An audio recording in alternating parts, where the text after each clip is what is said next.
party guarantee, a credit guarantee scheme will be introduced. The scheme will operate on pooling of credit risks of such MSMEs. A separately constituted self-financing guarantee fund will provide to each applicant guarantee cover up to 100 crore rupees, while the loan amount may be larger. The borrower will have to provide an upfront guarantee fee and an annual guarantee fee on the reducing loan balance. New assessment model for MSME credit. Public sector banks will build their own in-house capability to assess MSMEs for credit instead of relying on external assessment. They will also take a lead in developing or getting developed a new credit assessment model based on the scoring of digital footprints of the MSMEs in the economy. This is expected to be a significant improvement over the traditional assessment of credit eligibility based only on asset or turnover criteria. That will also cover MSMEs without a formal accounting system. Credit support to MSMEs during stress period. I'm happy to announce a new mechanism for facilitating continuation of bank credit to MSMEs during their stress period while being in special mention account, SMA stage, for reasons beyond their control. MSMEs need credit to continue their business and to avoid getting into the NPA stage. Credit availability will be supported through a guarantee from a government-promoted fund. Mudra loans. The limit of Mudra loans will be enhanced to 20 lakh from the current 10 lakh for those entrepreneurs who have availed and successfully repaid previous loans under the Tarun category. Enhanced scope for mandatory onboarding in TReDS. For facilitating MSMEs to unlock their working capital by converting their trade receivables into cash, I propose to reduce the turnover threshold of buyers for mandatory onboarding on the TReDS platform from rupees 500 crore to 250 crore rupees.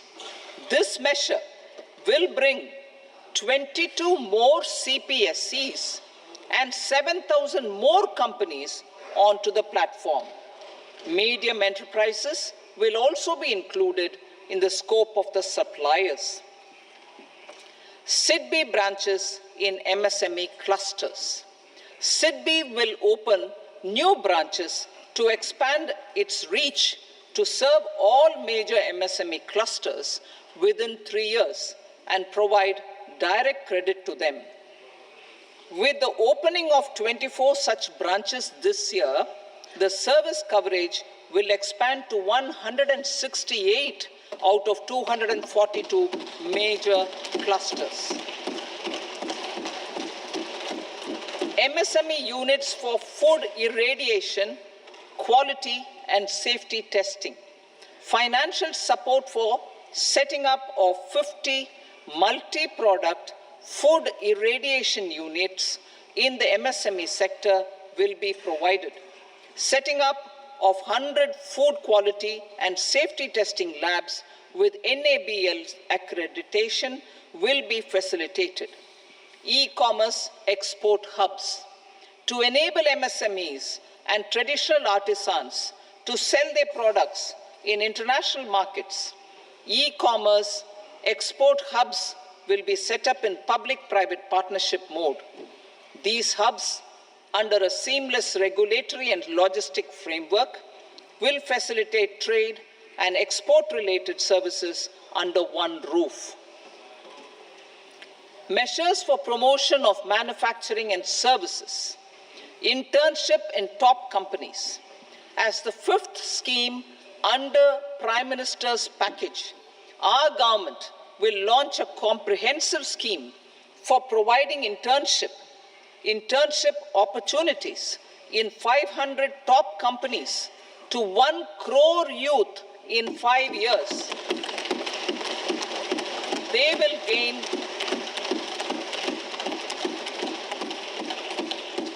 will gain exposure for 12 months to real-life business environment, varied professions, and employment opportunities.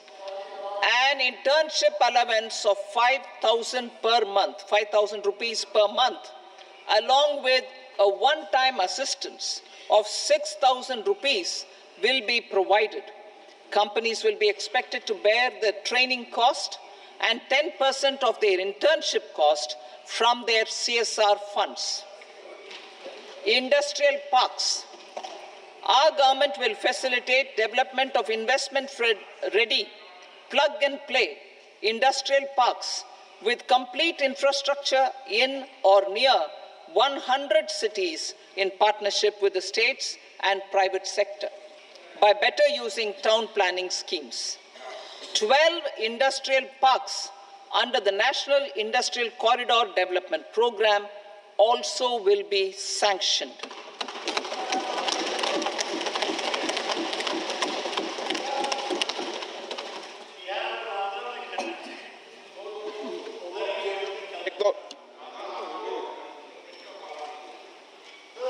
Veggie paper, no. Please, Betty.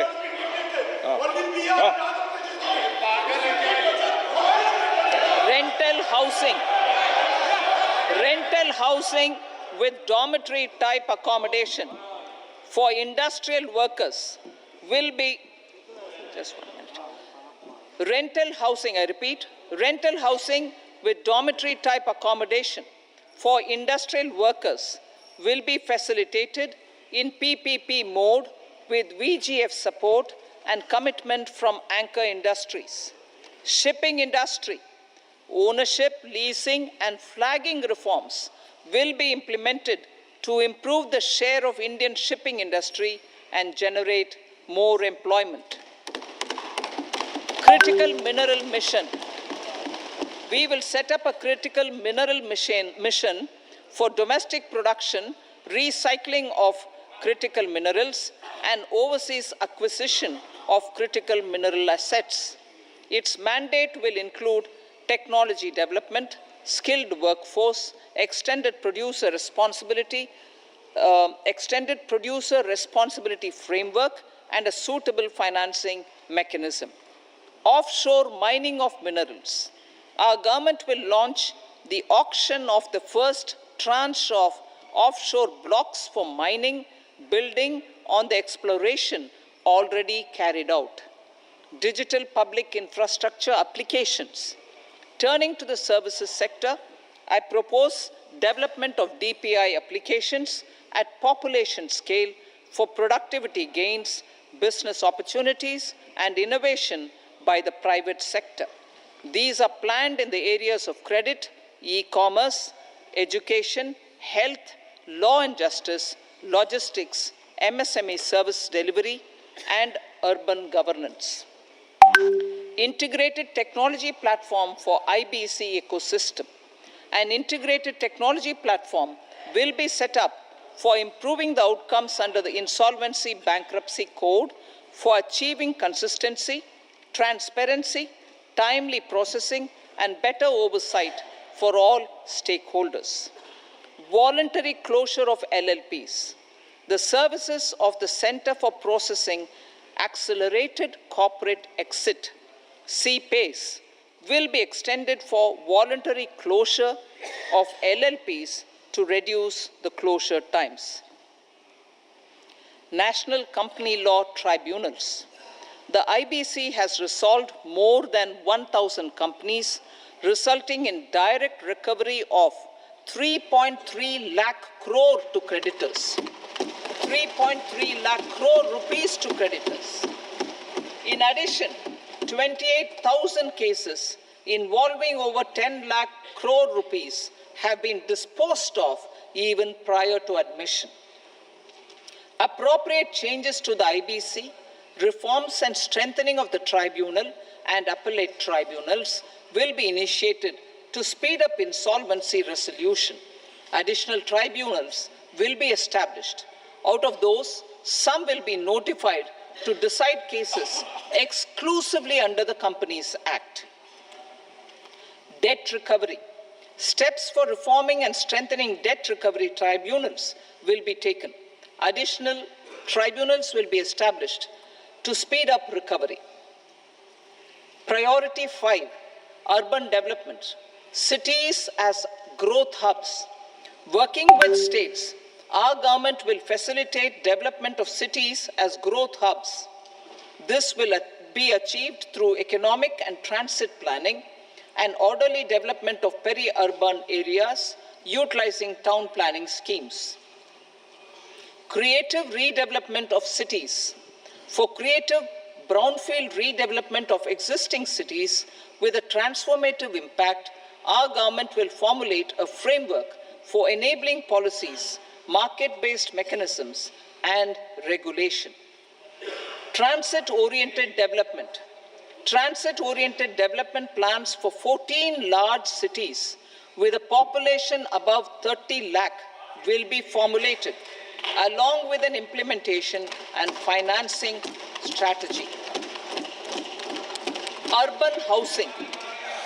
Under the PM Awas Yojana, Urban 2.0, housing needs of 1 crore urban poor and middle class families will be addressed with an investment of 10 lakh crore rupees.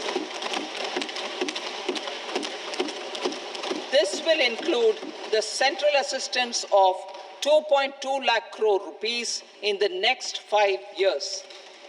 A provision of interest subsidy to facilitate loans at affordable rates is also envisaged. In addition, enabling policies and regulations for efficient and transparent rental housing markets with enhanced availability will also be put in place. Water supply and sanitation. In partnership with state governments and multilateral development banks, we will promote water supply, sewage treatments, and solid waste management projects and services for 100 large cities through bankable projects. These projects will also envisage use of treated water for irrigation and filling up of tanks in nearby areas. Street markets. Building on the success of PM Swanidhi scheme in transforming the lives of street vendors, our government envisions a scheme to support each year over the next 5 years the development of 100 weekly hearts or street food hubs in select cities. Stamp duty. We will encourage states which continue to charge high stamp duty to moderate the rates for all and also consider further lowering duties for properties purchased by women. This reform will be made an essential component of urban development schemes. Priority 6, energy security, energy transition. In the interim budget, I had announced our strategy to sustain high and more resource-efficient economic growth, along with the energy security in terms of availability, accessibility, and affordability. We will bring out a policy document on appropriate energy transition pathways that balances the imperatives of employment, growth, and environmental sustainability. PM Surya Ghar Muft Bijli Yojana. PM Surya Ghar Muft Bijli Yojana. In line with the announcement in the interim budget, PM Surya Ghar Muft Bijli Yojana has been launched to install rooftop solar plants to enable 1 crore households obtain free electricity up to 300 units every month. The scheme has generated remarkable response with more than 1.28 crore registrations and 14 lakh applications, and we will further encourage it. Pumped storage policy. A policy for promoting pumped storage projects will be brought out for electricity storage and facilitating smooth integration of the growing share of renewable energy with its variable and intermittent nature in the overall energy mix. Research and development of small and modular nuclear reactors. Nuclear energy is expected to form a very significant part of the energy mix for Viksit Bharat. Towards that pursuit, our government will partner with the private sector for 1. Setting up Bharat Small Reactors. 2. Research and development of Bharat Small Modular Reactor. And 3. Research and development of newer technologies for nuclear energy. The R&D funding announced in the interim budget will be made available for this sector also. Advanced ultra supercritical thermal power plants. The development of indigenous technology for advanced ultra supercritical thermal power plants with much higher efficiency has been completed. A joint venture between NTPC and BHEL will set up a full-scale 800 megawatt commercial plant using AUSC technology. The government will provide the required fiscal support. Moving forward, development of indigenous capacity for the production of high-grade steel and other advanced metallurgy materials for these plants will result in strong spin-off benefits for the economy. Roadmap for hard-to-abate industries. A roadmap for moving the hard-to-abate industries from energy efficiency targets to emission targets will be formulated. Appropriate regulations for transition of these industries from the current perform, achieve, and trade mode to Indian carbon market mode will be put in place. Support to traditional micro and small industries. An investment-grade energy audit of traditional micro and small industries in 60 clusters, including brass and ceramic, will be facilitated. Financial support will be provided for shifting them to cleaner forms of energy and implementation of energy efficiency measures. The scheme will be replicated in another 100 clusters in the next phase. Priority 7, infrastructure investment by central government. Significant investment the central government has made over the years in building and improving infrastructure has had a strong multiplier effect on the economy. We will endeavor to maintain strong fiscal support for infrastructure over the next 5 years in conjunction with imperatives of other priorities and fiscal consolidation. This year, I have provided 11,11,111 crore rupees for capital expenditure. This would be 3.4% of our GDP. Infrastructure investment by state governments. We will encourage states to provide support of similar scale for infrastructure, subject to their development priorities. A provision of 1.5 lakh crore rupees for long-term interest-free loans have been made this year also to support the states in their resource allocation. Private investment in infrastructure. Investment in infrastructure by private sector will be promoted through viability gap funding and enabling policies and regulations. a market-based financing framework will be brought out. Pradhan Mantri Gram Sadak Yojana, Phase 4 of the PMGSY will be launched to provide all-weather connectivity to 25,000 rural habitations, which have become eligible in view of their population increase. Irrigation and flood mitigation. Bihar has frequently suffered from floods, many of them originating outside the country. Plans to build flood control structures in Nepal are yet to progress. Our government, through the Accelerated Irrigation Benefit Program and other sources, will provide financial support for projects with estimated cost of 11,500 crore rupees,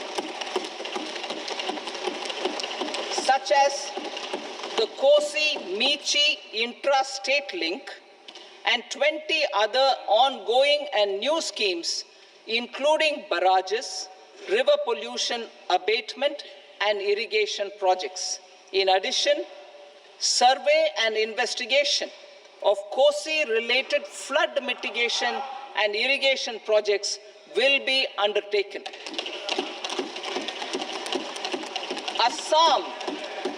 Assam grapples with floods every year by the Brahmaputra River and its tributaries originating outside India. We will provide assistance to Assam for flood management and related projects.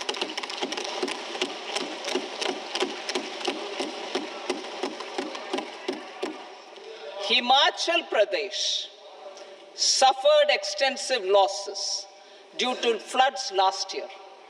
Our government will provide assistance to the state for reconstruction and rehabilitation through multilateral development assistance.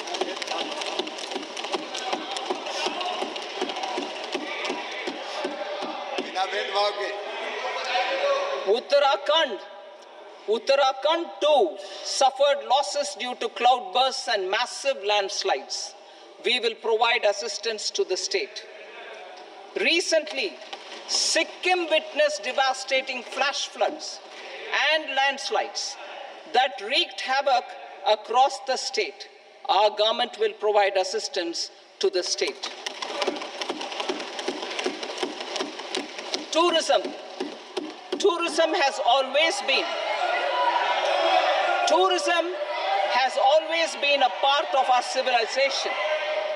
Our efforts in positioning India as a global tourist destination will also create jobs, stimulate investments, and unlock economic opportunities for other sectors. In addition to the measures outlined in the interim budget, I propose the following measures. Vishnupad Temple at Gaya and Mahabodhi Temple at Bodh Gaya in Bihar are of immense spiritual significance. Comprehensive development of Vishnupad Temple Corridor and Mahabodhi Temple Corridor will be supported, modeled on the successful Kashi Vishwanath Temple Corridor to transform them into world-class pilgrim and tourist destinations. Rajgir holds immense religious significance for Hindus, Buddhists, and Jains. The 20th Tirthankara Muniswarata temple in the Jain temple complex is ancient. The Saptarishi, or the 7 hot springs, form a warm water Brahmkund that is sacred. A comprehensive development initiative for Rajgir will be undertaken. Our government will support the development of Nalanda as a tourist center, besides reviving Nalanda University to its glorious stature. Odisha's scenic beauty Odisha's scenic beauty, temples, monuments, craftsmanship, wildlife sanctuaries, natural landscapes, and pristine beaches make it an ultimate tourism destination. Our government will provide assistance for their development to Odisha as well. Priority 8, innovation, research and development. We will operationalize the Anusandhan National Research Fund for basic research and prototype development. Further, we will set up a mechanism for spurring private sector-driven research and innovation at commercial scale with a financing pool of 1 lakh crore rupees in line with the announcement in the interim budget. Space economy. With our continued emphasis on expanding the space economy by 5 times in the next 10 years, a venture capital fund of 1,000 crore rupees will be set up. Priority 9, next generation reforms. Economic policy framework. We will formulate an economic policy framework to delineate the overarching approach to economic development and set the scope of the next generation of reforms for facilitating employment opportunities and sustaining high growth. Our government will initiate and incentivize reforms for 1. Improving productivity of factors of production, and 2. Facilitating markets and sectors to become more efficient. These reforms will cover all factors of production, namely land, labor, capital, and entrepreneurship, and technology as an enabler of improving total factor productivity and bridging inequality. Effective implementation of several of these reforms requires collaboration between the center and the states, and building consensus as development of the country lies in development of the states. For promoting competitive federalism and incentivizing states for faster implementation of reforms, I propose to earmark a significant part of the 50-year interest-free loan. Working with the states, we will initiate the following reforms.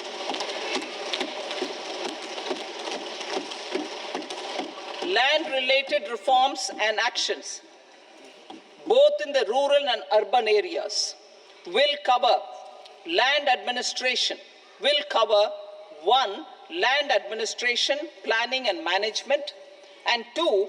Urban planning usage and building bylaws.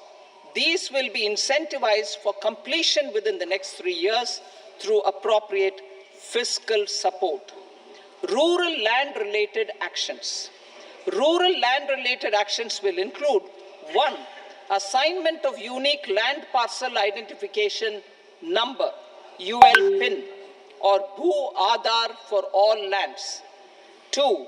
Digitization of cadastral maps. 3. Survey of subdivisions, survey of map subdivisions as per current ownership. 4. Establishment of land registry. And 5. Linking to the farmers registry. These actions will also facilitate credit flow and other agricultural services. Urban land-related actions. Land records in urban areas will be digitized with GIS mapping. An IT-based system for property record administration, updating, and tax administration will be established. These will also facilitate improving the financial position of urban local bodies. Labor-related reforms. Services to labor. Our government will facilitate the provision of a wide array of services to labor, including those for employment and skilling. A comprehensive integration of eShram portal with other portals will facilitate such one-stop solution. Open architecture databases for the rapidly changing labor market, skill requirements, and available job roles, and a mechanism to connect job aspirants with potential employers and skill providers will be covered in these services. Shram Suvidha and Samadhan Portal. Shram Suvidha and Samadhan Portal will be revamped to enhance ease of compliance for industry and trade. Capital and entrepreneurship related reforms, financial sector vision and strategy. For meeting financing needs of the economy, our government will bring out a financial sector vision and strategy document to prepare the sector in terms of size, capacity, and skills. This will set the agenda for the next 5 years and guide the work of the government, regulators, financial institutions, and market participants. Taxonomy for climate finance. We will develop taxonomy for climate finance for enhancing the availability of capital for climate adaptation and mitigation. This will support achievement of the country's climate commitments and green transition. Variable capital company structure. We will seek the required legislative approval for providing an efficient and flexible mode for financing leasing of aircrafts and ships and pooled funds of private equity through a variable company structure. Foreign direct investments and overseas investment. The rules and regulations for foreign direct investment and overseas investments will be simplified to 1. Facilitate foreign direct investments, 2. Nudge prioritization, and 3. Promote opportunities for using Indian rupee as a currency for overseas investment. NPS Vatsalya.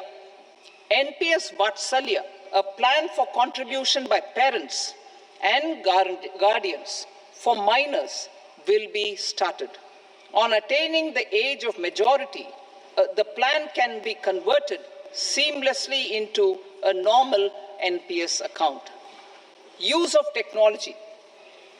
We have successfully used technology for improving productivity and bridging inequality in our economy during the past 10 years. Public investment in digital infrastructure and innovations by the private sector have helped in improving access of all citizens, particularly the common people, to market resources, education, health, and services. We will step up adoption of technology towards digitalization of the economy. Ease of doing business. For enhancing ease of doing business, we are already working on the Jan Vishwas Bill 2.0. Further, states will be incentivized for implementation of the business reforms, action plans, and digitalization. Data and statistics. For improving data governance, collection, processing and management of data and statistics, different sectoral databases, including those established under the Digital India Mission, will be utilized with active use of technology tools. New pension scheme. The committee to review the NPS has made considerable progress in its work. I'm happy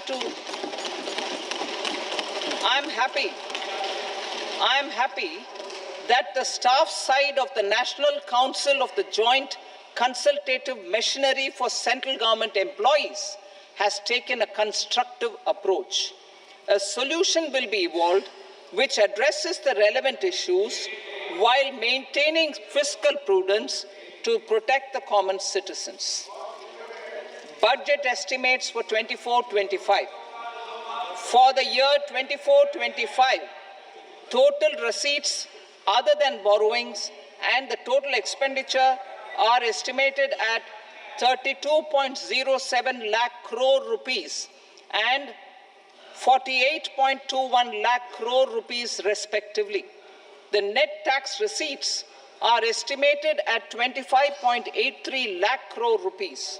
The fiscal deficit is estimated at 4.9% of the GDP. The gross and the net market borrowings through dated securities during 24-25 are estimated at 14.01 lakh crore rupees and 11.63 lakh crore rupees respectively. Both will be less than that in 23-24. The fiscal consolidation path announced by me in 2021 has served our economy very well, and we aim to reach the deficit below 4.5% next year. The government is committed to staying the course. From 2026-27 onwards, our endeavor will be to keep the fiscal deficit each year such that the central government's debt will be on a declining path as percentage of GDP. I will now move to Part B.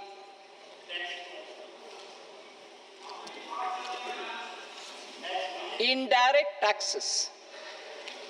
Sir, I start with GST.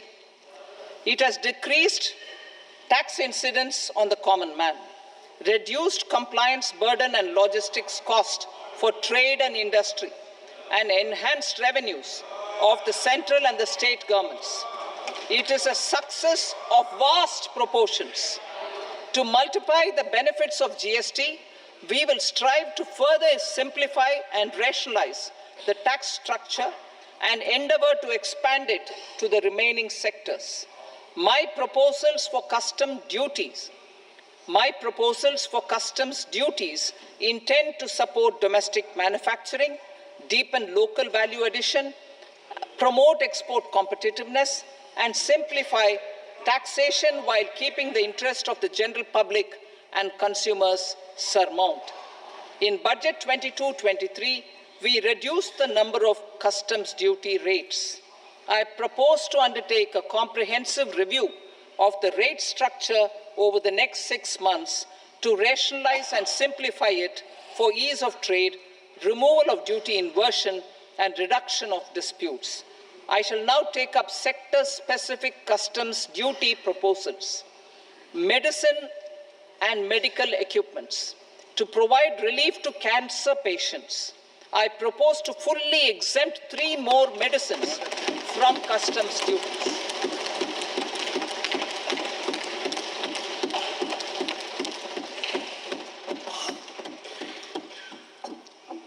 I also propose changes in the BCD on X-ray tubes and flat panel detectors for use in medical X-ray machines under the phased manufacturing program so as to synchronize them with the domestic capacity addition.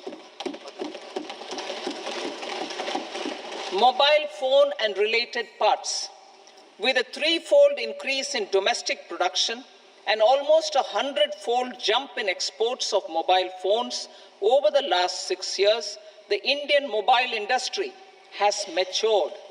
In the interest of consumers, I now propose to reduce the BCD on mobile phone, mobile PCBA, and mobile charger to 15%. Critical minerals.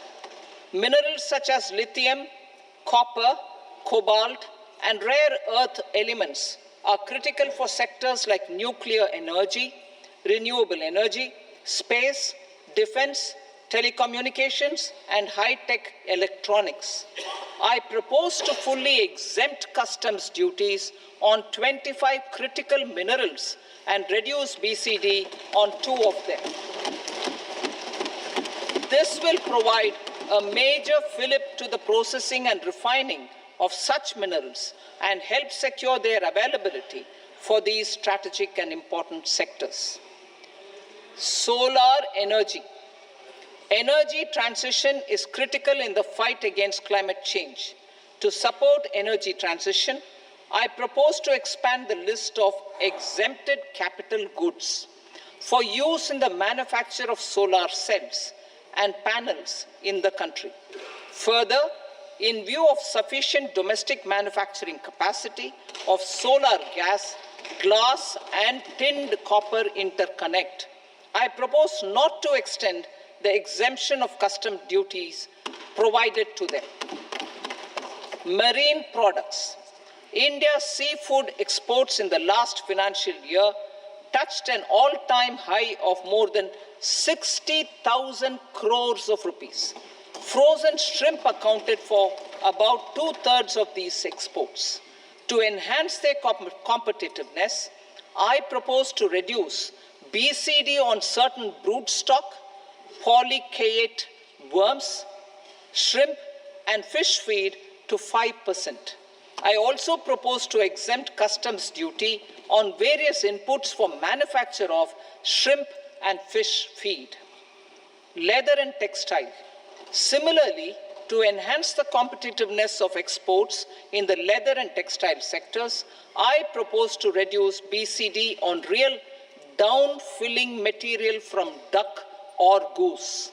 I am also making additions to the list of exempted goods for manufacture of leather and textile garments, footwear, and other leather articles for export. To rectify inversion in duty, I propose to reduce BCD subject to conditions on methylene diphenyl diisocyanate, MDI, for manufacture of spandex yarn from 7.5 to 5%. Furthermore, the export duty structure on raw hides, skin, and leather is proposed to be simplified and rationalized. Precious metals. To enhance domestic value addition in gold and precious metal jewelry in the country, I propose to reduce customs duties on gold and silver to 6% and that of platinum to 6.4%. Other metals, steel and copper, are important raw materials. To reduce their cost of production, I propose to remove the BCD on ferronickel and blister copper. I am also continuing with nil BCD on ferrous scrap and nickel cathode and concessional BCD of 2.5% on copper scrap. Electronics. To increase value addition in the domestic electronics industry, I propose to remove the BCD subject to conditions on oxygen-free copper for manufacture of resistors. I also propose to exempt certain parts for manufacture of connectors. Chemicals and petrochemicals. To support existing and new capacities in the pipeline, I propose to increase the BCD on ammonium nitrate from 7.5% to 10%. Plastics. PVC flex banners are non-biodegradable and hazardous for environment and health. To curb their imports, I propose to raise the BCD on them from 10 to 25%. Telecommunication equipment. To incentivize domestic manufacturing, I propose to increase the BCD from 10 to 15% on PCBA of specified telecom equipment. Trade facilitation. To promote domestic aviation and boat and ship MRO, I propose to extend the period for export of goods imported for repairs from 6 months to 1 year. I'll read that again. To promote domestic aviation and boat and ship maintenance, repair, and operations, I propose to extend the period for export of goods imported for repairs from 6 months to 1 year. In the same vein, I propose to extend the time limit for re-import of goods for repairs under warranty from 3 to 5 years. I now move to direct taxes.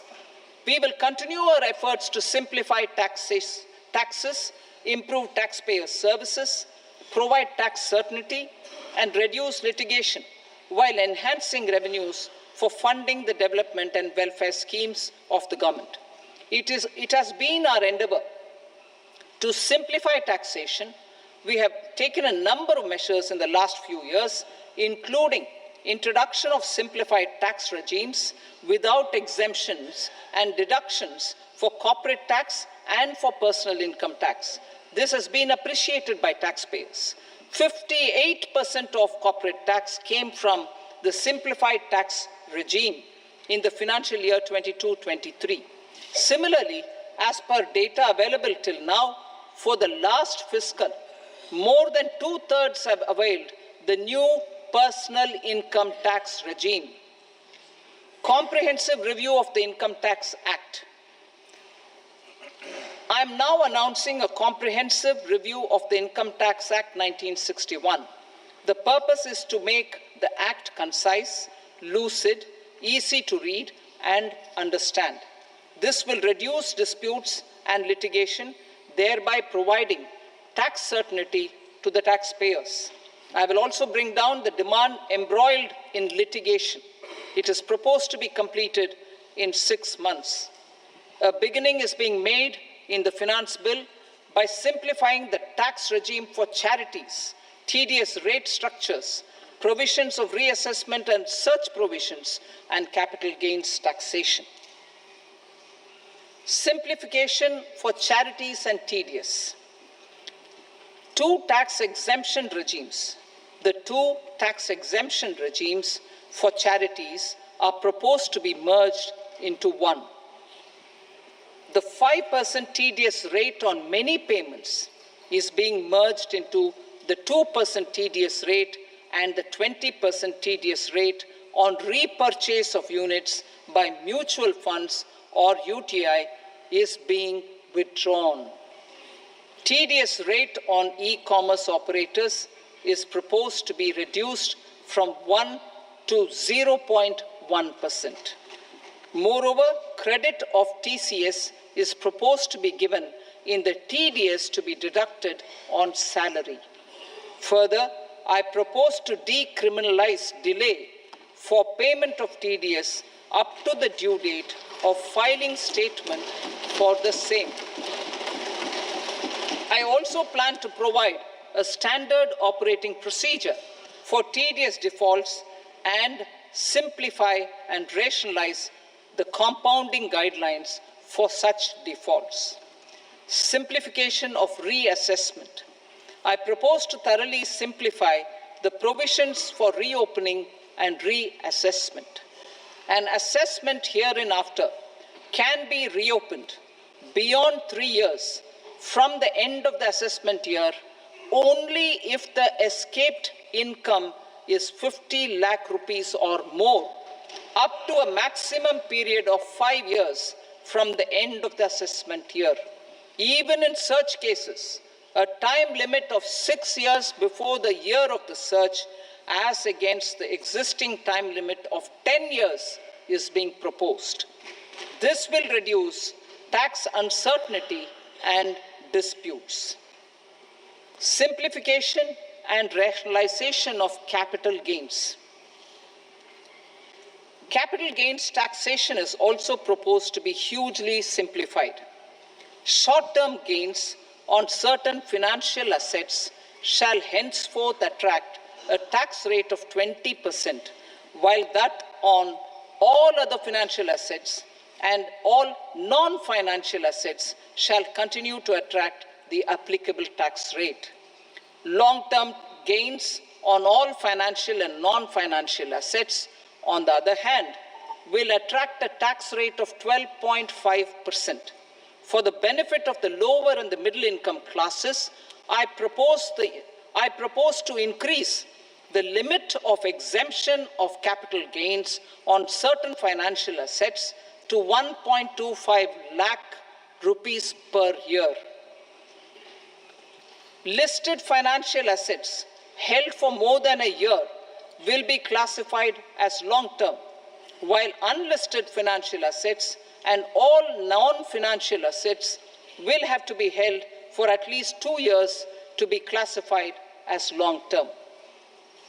Unlisted bonds and debentures, debt mutual funds, and market-linked debentures, irrespective of holding period, however, will attract tax on capital gains at applicable rates. Taxpayer services. All the major taxpayer services under GST and most services under customs and income tax have been digitalized. All remaining services of customs and income tax, including rectification and order giving effect to appellate orders, shall be digitalized and made paperless over the next 2 years. Litigation and appeals. While our concerted efforts to reduce pendency of appeals at various appellate fora are beginning to show good results, it will continue to engage our highest attention. To dispose of the backlog of first appeals, I plan to deploy more officers to hear and decide such appeals, especially those with large tax effect.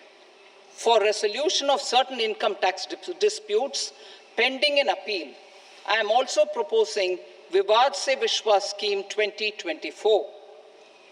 Further, I propose to increase monetary limits for filing appeals related to direct taxes, excise, and service tax in the tax tribunals, high courts, and Supreme Court to 60 lakh rupees, 2 crore rupees, and 5 crore respectively, with a view to reduce litigation and provide certainty in international taxation. We will expand the scope of safe harbor rules and make them more attractive. We will also streamline the transfer pricing assessment procedure. Employment and investment. I have a few proposals to promote investment and foster employment. First of all, to bolster the Indian startup ecosystem, boost the entrepreneurial spirit, and to support innovation, I propose to abolish the so-called angel tax for all classes of investors. Second, there is tremendous potential for cruise tourism in India.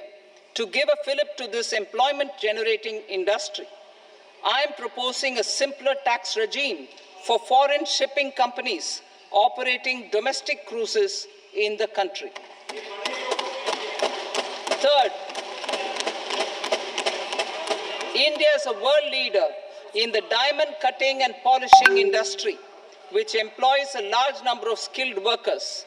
To further promote the development of this sector, we would provide for safe harbor rates for foreign mining companies selling raw diamonds in the country.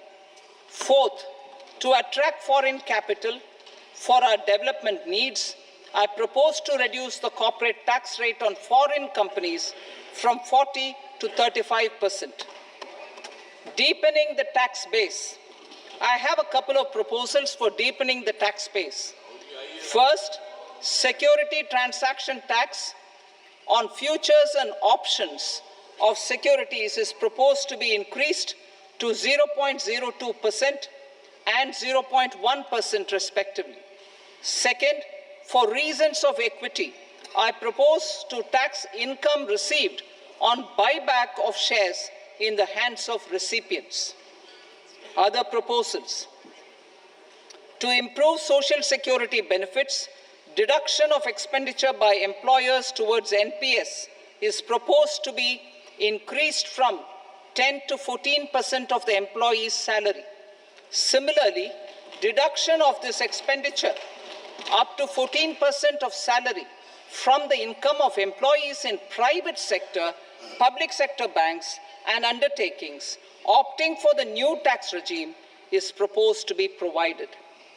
Indian professionals working in multinationals get ESOPs and invest in social security schemes and other movable assets abroad.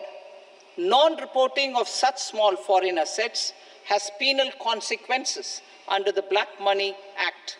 Such non-reporting of movable assets up to 20 lakh rupees is proposed to be depenalized.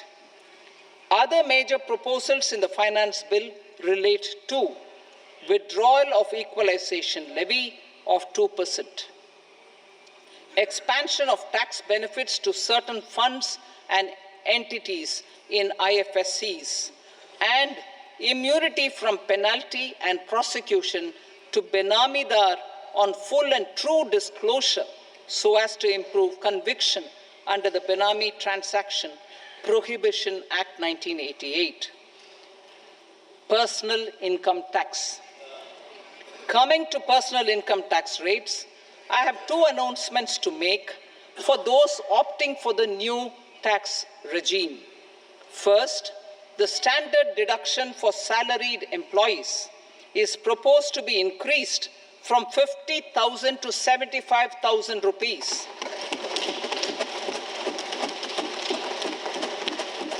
Similarly, deduction on family pension for pensioners is proposed to be enhanced from 15,000 to 25,000 rupees. This will provide relief to about 4 crore salaried individuals and pensioners.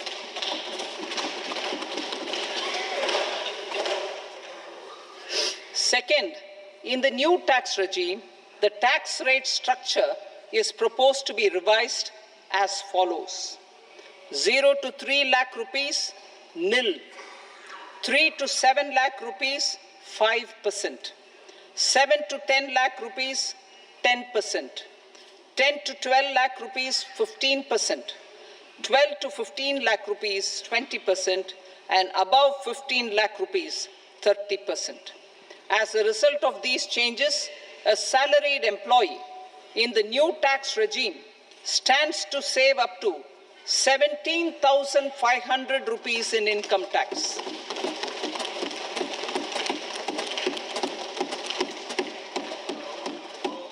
Apart from these, I am also making some other changes as given in the annexure.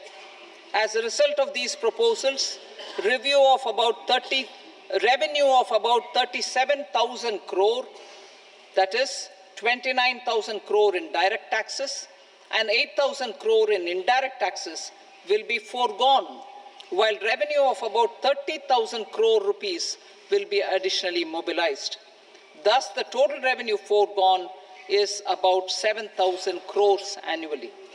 Mr. Speaker, sir, with this, I commend the budget to this august House. Jai Hind.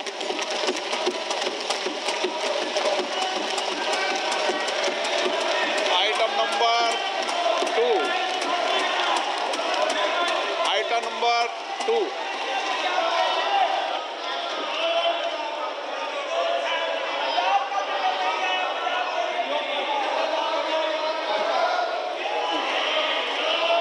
Sir, with your permission, I rise to lay on the table the following statements under Section 3 of the Fiscal Responsibility and Budget Management, FRBM Act 2003, Medium-Term Fiscal Policy cum Fiscal Policy Strategy Statement and Macroeconomic Framework Statement. Item number 3. Sir, with your permission, I rise to move for leave to introduce the Finance Number 2 Bill 2024. प्रश्न ये कि विधेयक को पुनर्स्थापित करने की अनुमति प्रदान की जाए। जो सदस्य इसके पक्ष में हाँ कहें, जो सदस्य विरोध में ना कहें, मेरे विचार में निर्णय हाँ वालों के पक्ष में अनुमति प्रदान की जाती है। माननीय मंत्री जी, अब विधेयक पुनर्स्थापित करें। Sir, I introduce the bill. Item number 4. The Union Territory of Jammu and Kashmir budget. Sir, I rise to present a statement, Hindi and English versions, of the estimated receipts and expenditure of the Union Territory of Jammu and Kashmir for the year 24-25. सभा की कार्रवाई कल बुधवार दिनांक 24 जुलाई 2024 को प्राप्त 11 बजे तक के लिए स्थगित की जाती है।